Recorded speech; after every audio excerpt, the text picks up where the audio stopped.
Hi, this is Phil, and I'm here to tell you all about the Capes and Lunatics Patreon. Get early access to all of our interviews, including the monthly Chichester chats with writer and comic book legend DG Chichester, new episodes of classic Capes and Lunatics shows, including The Quantum Zone, This, That, or the Third, and many, many more specials, all completely uncensored. Access starts for $3 a month, full video when you pledge $5 a month. Check out the link in our show notes or go to patreon.com/capesandlunatics. Hope to see you there.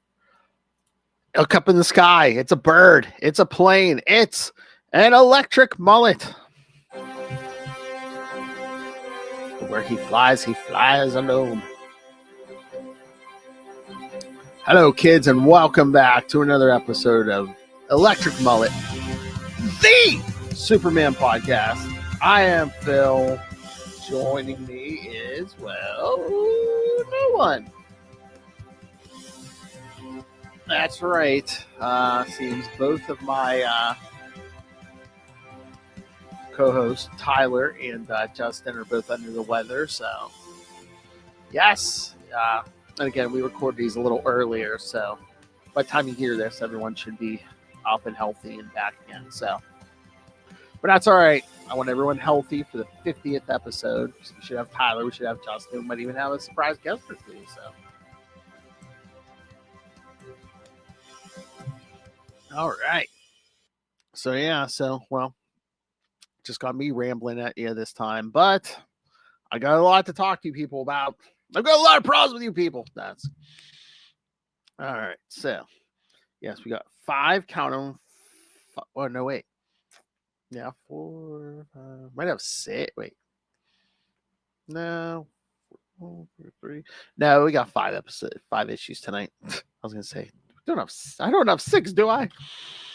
All right, so let's jump into this because again, we got 2 issues of Superman, 1 Adventures of Superman, 1 Action Comics, and 1 Captain Atom issue. That's right. All right, so again, since I have nobody to BS with, let's jump right in. All right,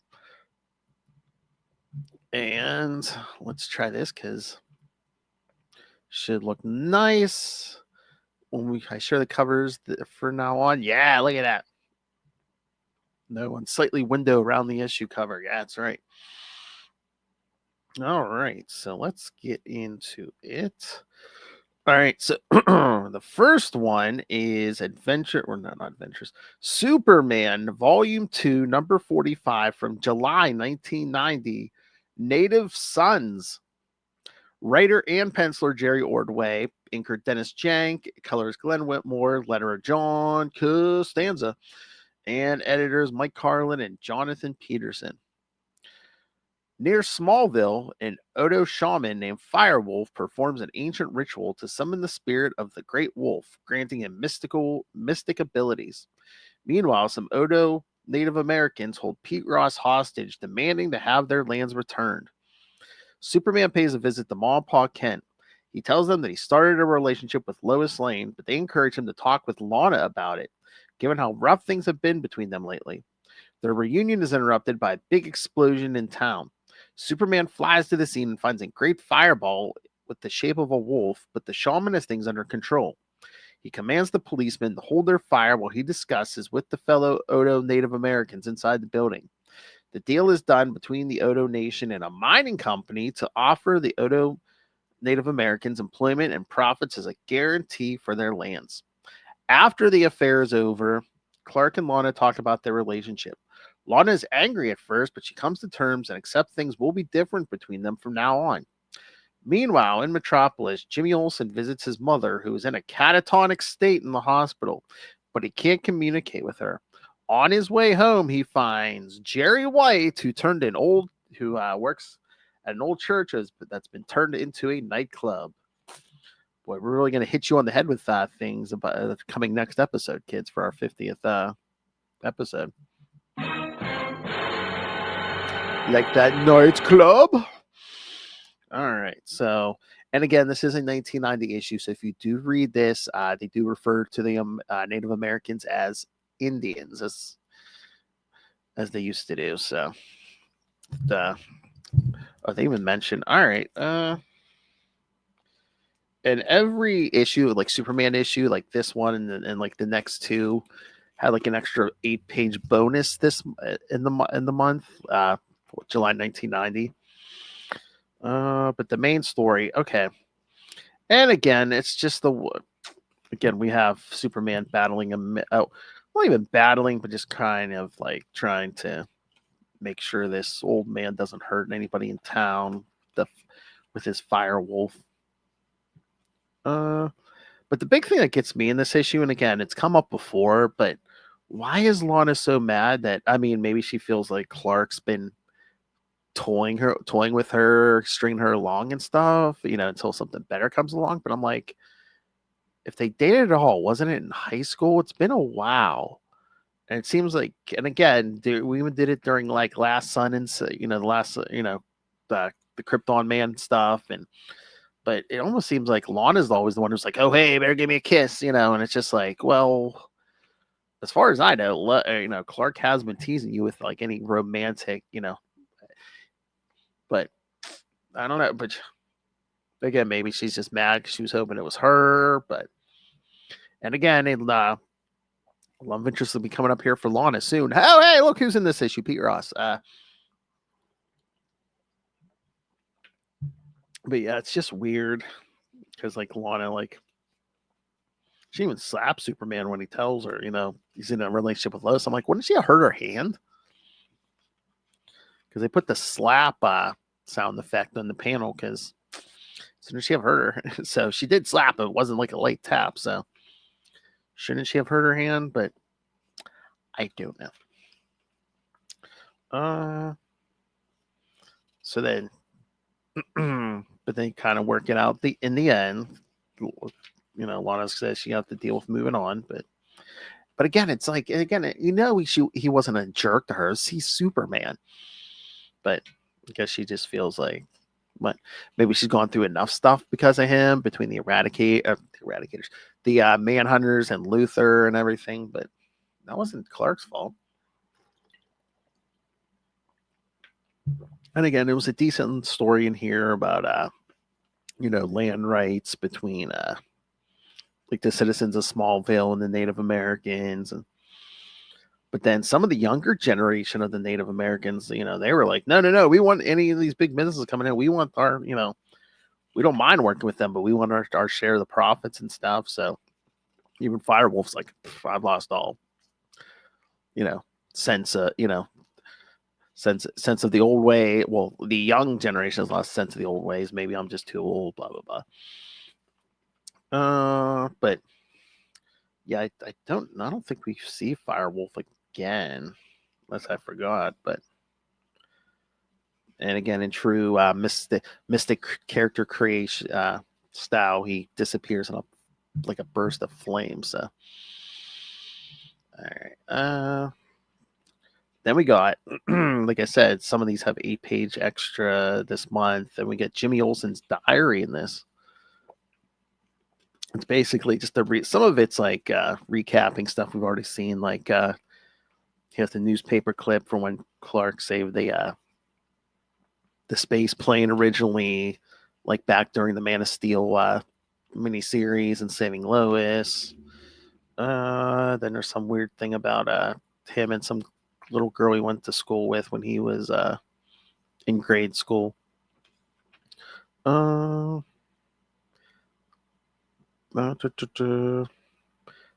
then, oh yes, the girl I went to school with, when she grew up, she took some sleeping pills, and he basically helped save her. And I guess figure out a way to send an SOS to Superman, which was a precursor to the Signal Watch. Then he has a whole page about Lucy Lane. Boy, look at this. He's all like, I guess he's given up on the dream of Cat Grant. So, which again, he was bouncing back and forth. Oh, and then there's a whole thing about when Clark wasn't feeling like himself. And oh, look, I snapped a picture of Clark Kent and Superman at the same time. So yes, kids, that was the whole Matrix thing. So kind of recap that, the whole time around exile, and then there's the whole thing with his dad when he was looking for him. Then he talks about the Guardian and Cadmus, and then He's talking about Jerry, and I think he's talking about the church. So yes, we're gonna get to that next episode, kids, for our big episode 50. So again, everyone should be back, and hopefully have a few extra people, at least one or two. All right. So yeah, that was that issue. Let's see. So the next one's a big one. We were talking about this for the last like month or two, but it's gonna set the stage for a lot of stuff coming up here, kids. Well, at least not till Reign of the Supermen, but all right, let me get this cover because we're gonna jump to Adventures of Superman 468. Yeah, look at that. If you remember issue 466, you may know where I'm going with this. So this is the next issue, Adventures of Superman 468, July 1990. The Outcast. Once again, the writer and penciler are the same person, but this time it's Dan Jurgens, who again was a friend of the show when he came on to talk to me and Kristen. Well, came to talk about his Nightwing run and a few other things. So, hi, this is Dan Jurgens, and you are listening to the Capes and Lunatics podcast. Should at the beginning episode. So yes, he's the writer and penciler, inker Art Thibert, colorist Glenn Whitmore, letterer Albert de Guzman, and editors Mike Carlin and Jonathan Peterson. A few weeks after his apparent death, the late Hank Henshaw mutates into a being of pure electronic energy and is disrupting electronics and communications across the Atlantic coast. Hank creates a mechanical body made of electronic parts and visits his wife in a NASA training facility outside Metropolis. Superman traces the source of the disruption and confronts the robot, discovering it's Hank Henshaw. He wants to be with his wife again, but his presence left her in a catatonic state. Realizing he put people's lives in danger and harmed the woman he loves, Hank's energy leaves the scene and attaches to the Kryptonian matrix chamber Superman left floating in Earth's orbit. With no other purpose to stay on Earth, Hank crafts a small rocket and flies off to space to learn about the universe. All right, so as you may notice, I'm reading pretty much all of these on art in floppy form because yes, there's I think it was it Adventures before, but this time we have a gap in the Action Comics, so which I believe will last until about Crisis of the Crimson Kryptonite. Anyone? That's another good storyline. I can't wait to get to that. So yeah, this one starts. Yeah, we see some electronics kind of like flying across the room and reforming itself into like a robotic body in the LexCorp lab. Wonder what happened here like 2 issues back. So this thing knocks out a janitor and then shambles away, saying something like, "I'm only interested in what remains of my life."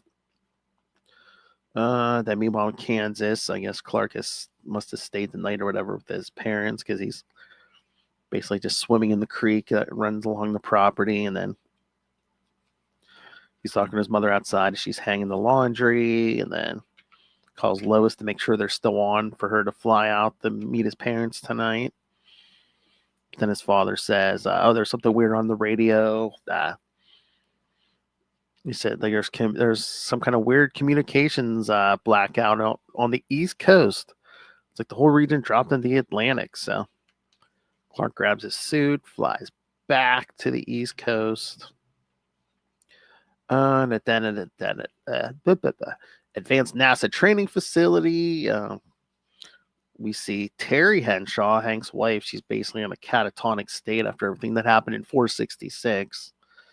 But then Hank comes to her in his robotic form, and she's all freaked out, and this is doing nothing for her mental state. So he leaves. He basically shoots his, like, I guess his mind, or is it like the whatever electronic essence is left of his life into the outlet. Meanwhile, Superman's busy like saving airplanes from crashing together because all the air traffic control. Nobody can talk to the planes. But then he sees Lois on the street and makes a mistake about saying, "Oh, I'll see you tonight," and she's like, "No, I can't. I can't. I'm supposed to be in Smallville, but I can't be there either." So, and we'll find out where she's going in the Action Comics issue. So, back at the NASA lab, yeah, we see the Hank Henshaw reforms a new body, and he's talking to these people who work there. And then Superman uses super hearing to try to find the source of the disturbance, which leads him to the lab and Hank. And he's like shocked when he discovers this is Hank Henshaw. And he's like, "Oh, great! We can we can find maybe someone that maybe build you a new body or do something." But then Hank hears from Terry's doctor that not only has he done more harm than good to Terry, but yes, his energy is like he's the source of all these blackouts, but it's not intentional. So he shoots himself into the computers, and then one of the NASA guys tells Superman, "Oh yeah, he beamed himself into space from our satellite dish." So, and he shoots it up to the lab that Superman put in orbit, where Metallo was built, all the way back in Superman. Oh yeah, Superman #1, volume 2, kids. So yeah, so 5 months ago, yeah. And it seems Hank has beamed himself into the Matrix chamber that brought Superman to Earth, and he fashions a little pod that it's going to hold his consciousness, and he says he's going to explore the universe because without Terry, there's nothing left for him on Earth. Superman tries to stop him, and then Hank gives him a little shock enough to get away, and so remember this, kids, when we get to Legends or Reign of the Supermen, especially issue 78, Superman.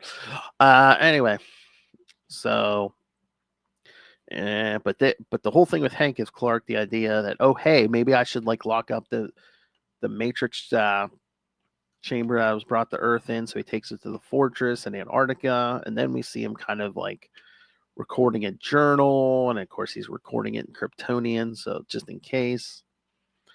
And like we said, once again, we see Jimmy and Lucy run into Jerry White, who's running a errand for the owner of the new nightclub that's been created in this church. Blazes, remember that name? But yes, Jerry's errand, running a brown paper bag from one place to another. Because that can't be creepy or shady or anything. So, and then we see Clark waiting at the airport in Kansas for Lois, but then he finds out she never even boarded the plane in Metropolis. So he's all down on himself, thinking, "Oh no, I forgot. I messed up. I gave her a chance to spend time with Superman other than Clark, and she must have chosen Superman." So that's the end of that one. And then the 8-page, extra 8 pages in this one are basically the journal we kind of saw Clark writing when he was at the fortress. It goes into the history of Krypton, how his parents sent him to Earth, and then how Ma and Pa found him in that field. A lot of early stuff here about him growing up on the farm with his parents, his power slowly developing, meeting Lana, and then becoming Superman, and then his life in Metropolis with the people with the Daily Planet and Gangbuster and Emil Hamilton and Guardian, and then we get like a page on his enemies, Lex and Metallo, Brainiac, Time Trapper, Mxyzptlk. We get a thing about the Pocket Universe because he goes into the death of the 3 Kryptonian villains. Then we see the whole thing with how he became Gangbuster, how he went off into space and fought on War World, and the whole Krypton Man thing. He does really well. Then he gets in the Lois at the end here, and how how's this relationship going to progress since he's Superman. The only thing, and again, it's I'm sure it was fine back when this was first printed, but like over 30 years later, yeah, they put it on a green screen, kind of like an old, the computers used to have green screens, kids. But yeah, as time wears on, it's harder to read that, but that's just probably just the print fading over time. Maybe, I don't know if that's part of the reason that, well, no, I can't say that. This is on the app. Yeah, it's the Action Comics that's not on the app. All right, so yeah, that's the second one. And again, like I said, that's the last we'll see of Hank Henshaw for a while. We won't see him till again here till what, 1993. So yeah, about another 3 years, give or take a few months either way. All right, now let's get to Action Comics. All right, we're almost there. All right, this will be number 3 of 5. All right. All right. All right. So action. See, there's Lois. Does she have a good excuse for not not meeting Clark at the airport? She hangs off the top of a truck. She's about to fall off. All right. That's right, kid. She's chasing a story. She didn't pick Superman over Clark. She's just chasing down a story. All right. Action Comics 655 from July 1990. Survival! Exclamation point.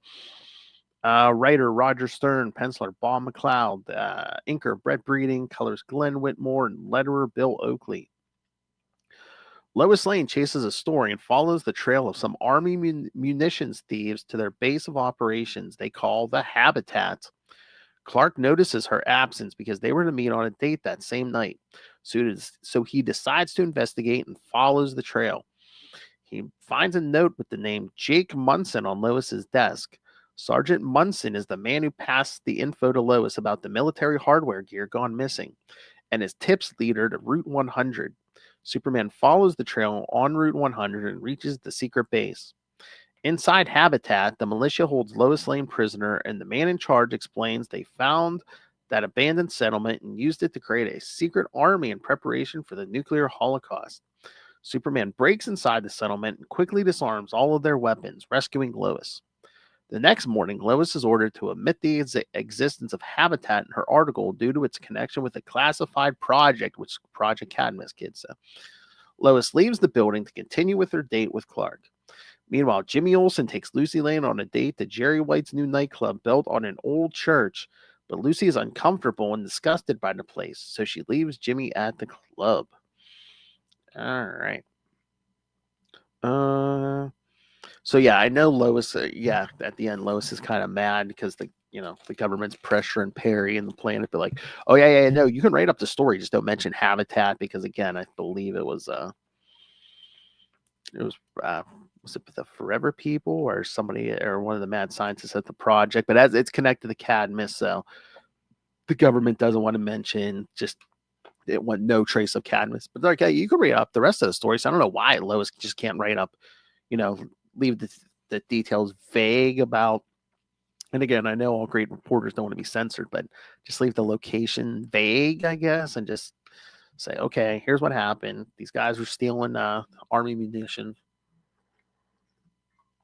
But yeah, we see her kind of like following the trail of these smugglers at the beginning, and she even dives on the top of this van they're using.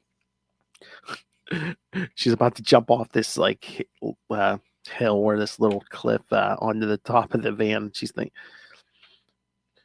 She's considering it, and then she has a memory of her father, General Lane. When she, as a kid, she's on top of this high diving board. He's like, "What are you waiting for, Chomp?" He's like, "Could I get one of the boys get up there and show you?" So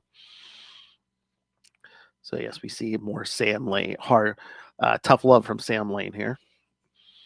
And then Clark's still where we left the last issue. He's at the airport. But this time, instead of jumping to conclusions, yes, he's on a payphone. Yes, kids, we used to have phones in public that you put change in and you can make calls. But yeah, so she's calling around and he can't find her at the planet. She's been out all afternoon. None of her friends have seen her. There's no answer at her apartment, her parents, or her sisters. Moss says she didn't call Smallville. So Clark decides to change to Superman and try to find her. And then what is this? Page 4, it says, it's a good distance from Wichita, Kansas to Metropolis. So swiftly flies the Man of Steel that it reaches the eastern city, even as the last echo of a sonic boom faints out over the Midwest. So, yeah, he traveled pretty quick, kids, from the Midwest. Again, they always keep it vague with the locations of like Metropolis and Gotham, but it sounds like it's somewhere on the East Coast. So, yeah, he's pretty much boomed from the Midwest to the East Coast. Like they said, he hits Metropolis before the sonic boom even died down over Kansas. So that's when he decides to fly to the planet. But yeah, he's like, no heat signatures by her desk. No one's been there by her desk in the chair for at least 6 hours. That's where he sees Jake Munson's name and phone number on her pad there, and he flies over Blazes like, ooh. He gets this odd feeling, which we will explore more next episode. Yeah, Blazes Club is weird. It looks like there's flames everywhere, and yes, someone's trying to make this look like hell. And Jerry's like dressed in a red tuxedo, and again, Lucy's disgusted, so she just walks out and leaves Jimmy there. Clark finds Munson in a bar, and then Munson doesn't want to tell him anything at first till Clark picks him up out of the booth he's sitting at. But Munson's like, I can't talk here. Let's talk behind the bar. So they're out back, and Clark says she was supposed to meet me. She never showed up. And Munson's like, yeah. He's put her onto this story about a lot of military hardware going missing, service revolvers, helicopter parts. But he said Munson said last he talked to Lois was this morning. She said she figured that she figured there was a truck convoy and she was going to find it. That's when Superman flies up Route 100, finds Lucy Lane's car sitting pretty much at the spot where Lois jumped off of, and because he says he knows Lois borrows her car sometimes. So then Lois is still hanging on to the top of this van until the group goes they literally have a tunnel underground. And that's when she sees they've come to Habitat. But then once she jumps off the van, the guys see her. She starts knocking some of them around, dives under the van, starts shooting back at them. But then I don't know why you run inside this structure, but she runs in and finds the boss, who has a connection to a former story here. So Clark's trying to follow the heat trail, but it's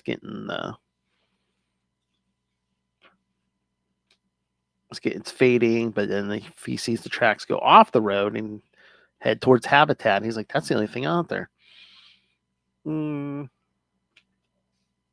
So there's this guy Morrison, who's basically he's the son of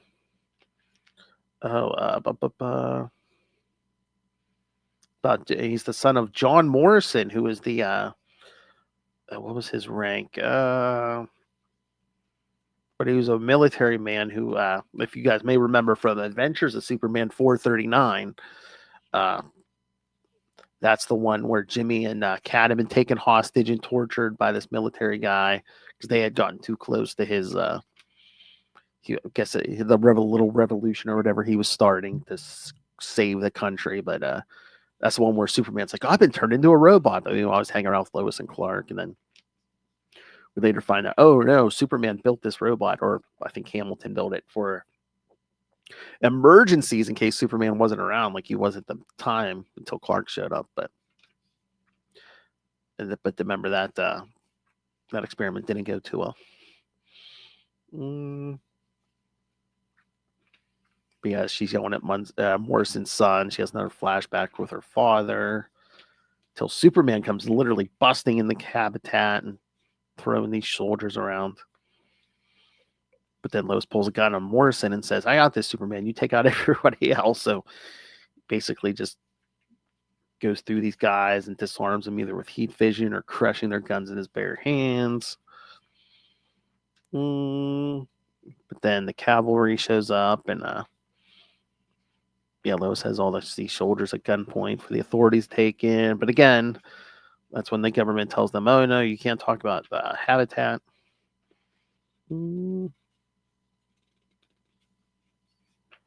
So that happens. But then, Lois is pleasantly surprised to find Clark has gone and brought Lucy's car back for her. He's like, oh, Superman told me you're on the case, on a story. And then she's happy at the very end. At the last panel, she gives him a kiss. Aww. On the cheek. And then this is the last issue with the 8-page backup. So this is the infamous Ma Kent photo album, which I believe has been the subject of many previous stories here. Almost gave everything away, but we see when the Kents, quote unquote, adopt, not adopt. No, not that was pre-crisis. Here, there's a big snowstorm, blizzard, coincidentally, when Clark lands. So by the time they can get off the farm, it's they're like, oh hey, we had this baby in the middle of this blizzard. So they pass Clark off as their biological son. But then there's all these pictures like of Clark when he was a year old, and then at some point, when he was a kid, he I don't know if he broke his arm or whatever when he fell out of a tree. Yep, it was only a fracture, but so his powers really haven't kicked in yet. And then his old dog Rusty, and then pictures from elementary school, and then Clark at Lana Lang's 8th birthday party, him and Pete Ross fishing, and then his days as a football star as his powers start kicking in. Him and Lana were king and queen of the prom. Then after high school, as we know, Clark starts traveling the world and helping out on the sly, but then he goes to the University of Metropolis. Oh, we also get the people he worked with at that diner. Remember when he was going to the college? So I believe we did cover that in World of Metropolis. Mr. Balducci and Ruby Carson. Oh, and then he meets Lori Lamaris. And then, Hit Paw comes out and they talk about, how about all the stuff we could have put in here that we don't even have pictures of, like when they first found Clark and when his powers start kicking in, all the stuff he could do. And then just the whole patting themselves on the back. Boy, we did a good job raising this alien boy. So, yes. And again, I guess in those 3 issues, we got 8 extra pages this month. Still only 75 cents, kids. 75 cents. Those were the days, kids. Back when money meant something. All right, so 3 down, 2 to go. All right, I think we'll save the Captain Atom for last. I think that comes last. All right, so we'll get to the last regular Superman book. And again, I thought it was only going to be those 3, but we're going to add that squeeze in 4 because next time's going to be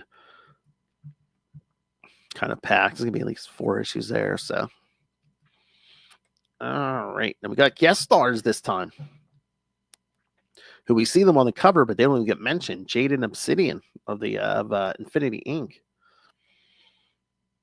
Both of them children of Alan Scott, the Golden Age Green Lantern. And if you like Green Lanterns, make sure you listen to myself and Will Allred on this podcast every Friday on Sector 2814, the Green Lantern podcast. All right, so we'll get to Superman, Volume 2, number 46, August 1990, The World of Tomorrow. Team up this time, right? This time, Jerry Ordway writing, Dan Jurgens penciling. Inkers Dennis Jank and Jerry Ordway. Colors Glenn Whitmore, letterer John Costanza, because he's always here. And editors Mike Harlan and Jonathan Peterson. Clark Kent and Lois Lane attend an exposition of the biosphere, an environmentally self-sufficient city of the future, when suddenly they are attacked by Tobias Manning, an eco-terrorist and his henchmen. Obsidian and Jade, who were hired to make the visual effects of the exposition, try to apprehend the attackers. Superman intervenes and realizes the henchmen are robots, so he disables them. Manning escapes by creating a tornado.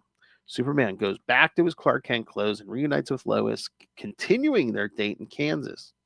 Meanwhile, Jimmy Olsen keeps meeting with Jerry White.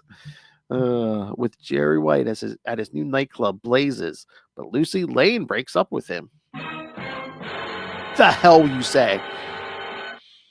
The hell you say? Oh yeah, it's coming, kids. Oh yeah. All right, so I mean, again, it's like I'm surprised they didn't say, "Oh, hey, special guest stars, Infinity Inc.'s Jade and Obsidian."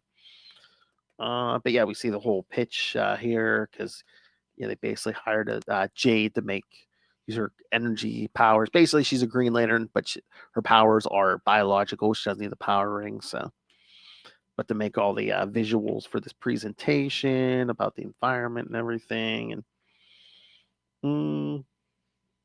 it's so funny. Some things never change. Because Lois is telling Clark, after his presentation, our priorities are screwy. We cringe at the cost of cleaning up our air and water, and we'll gladly spend millions developing the next state-of-the-art photo projection system. Which again, Lois thinks this is a 3D projection system, but it's actually Jade. So but then basically they're doing it for the money. And then Obsidian has a quick, if you don't know who they are, he's thinking to himself about Infinity Inc. and who they teamed up with Northwind, Fury, Silver Scarab, Brainwave, and Nucleon. Either inspired by the heroes of the 40s and 50s or actually descendants of heroes from the 40s and 50s. So yeah, basically, I believe this is the first appearance we get of Tobias Manning is actually the Terra-Man, an old Silver Age villain. I believe this is the first time we see him post-Crisis. But him and his robots start tearing it up. So first Clark thinks Jade and Obsidian can handle it, but then when people start getting hurt, he changes to Superman.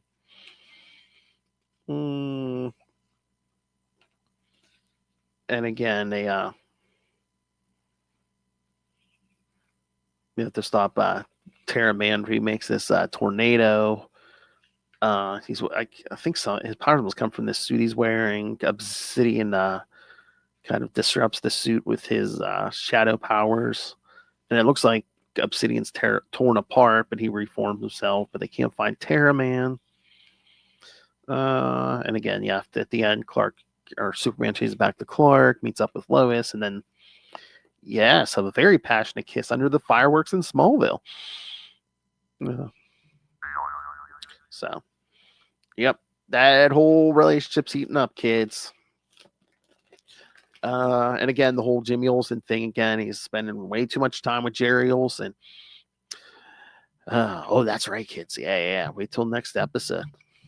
I cannot hype that enough. Episode 50, just coincidental timing. Yeah, something big happens up for episode 50. All right.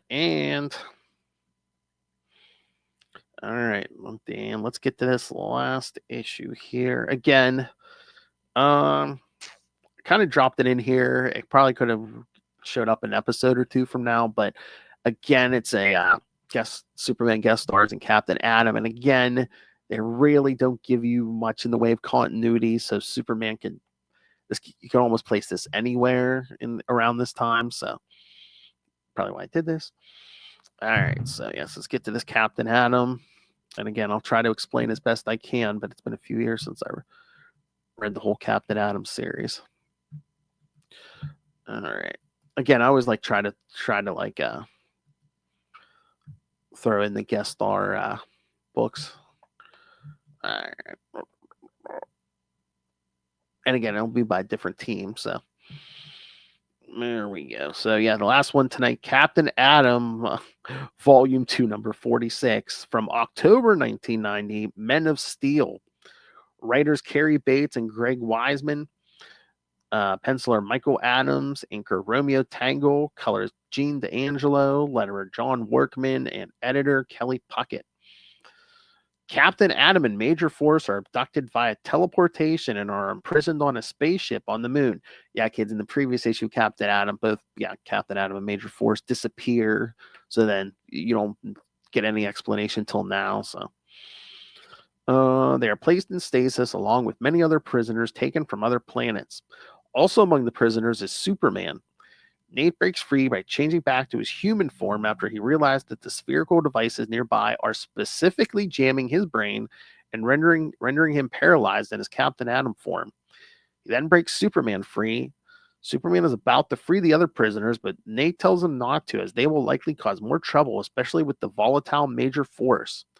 Instead, Nate and Superman opt to explore their surrounding and find out who abducted them. However, the two are soon recaptured via teleportation and confronted by their abductor, a towering crystalline alien known as Klystar. The alien referred to Nate, Superman, and the other prisoners as galactic weapons and launches his ship into outer space. Superman tries to reason with Kyle that he and the others are not weapons but sentient beings. But Kyle Star sees no difference as he sees them as weapons programmed for intelligent and independent thought. And he chose Superman, Captain Atom, and Major Force for being the most powerful weapons from their planet.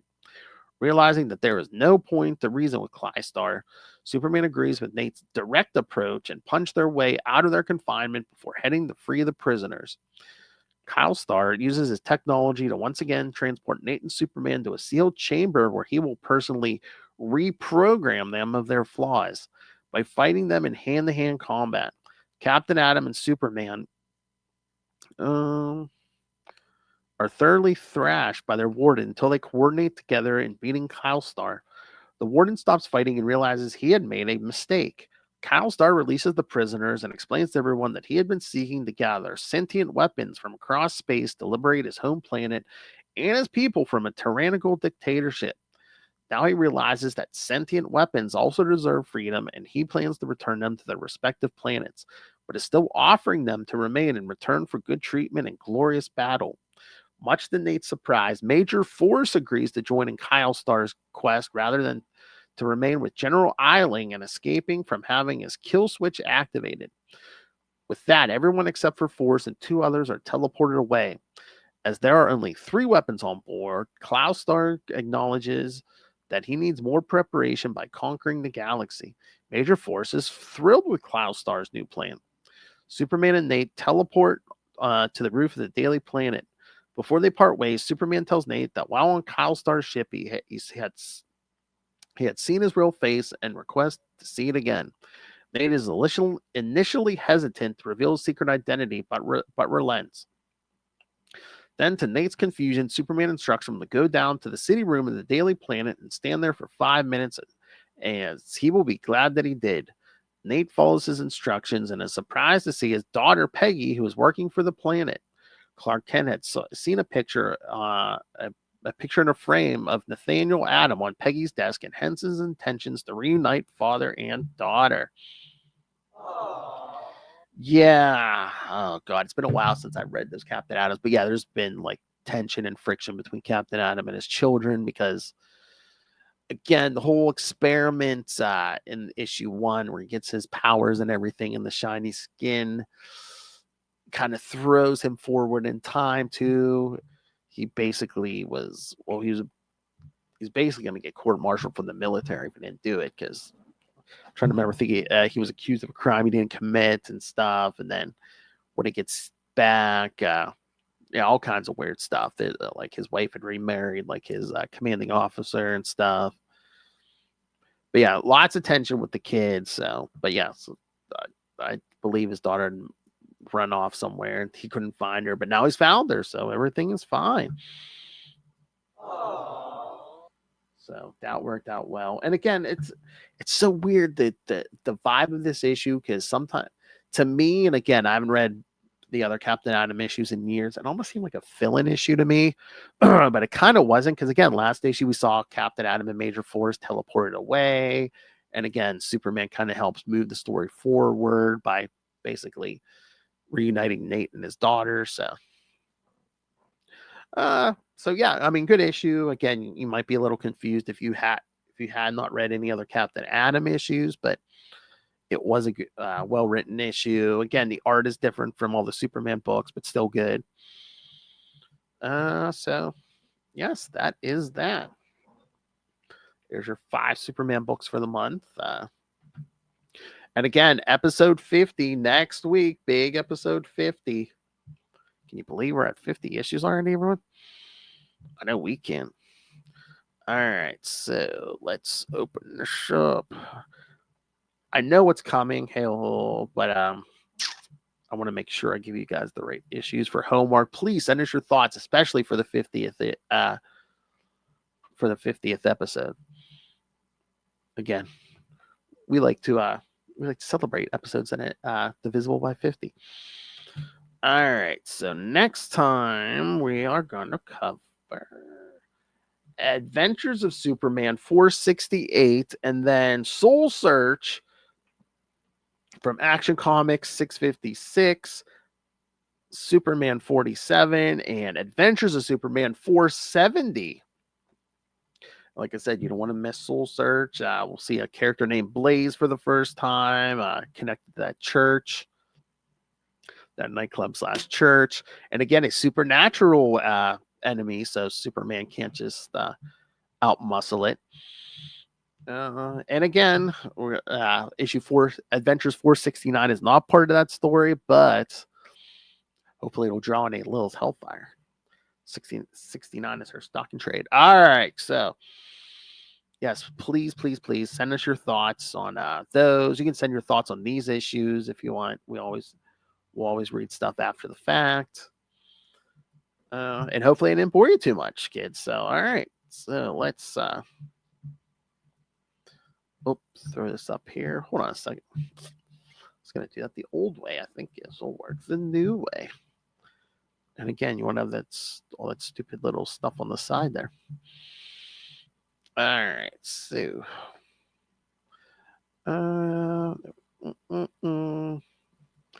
sorry, kids. All right, let's see if that looks better. Oh, that looks a lot better. All right, kids. So yeah, send us your thoughts.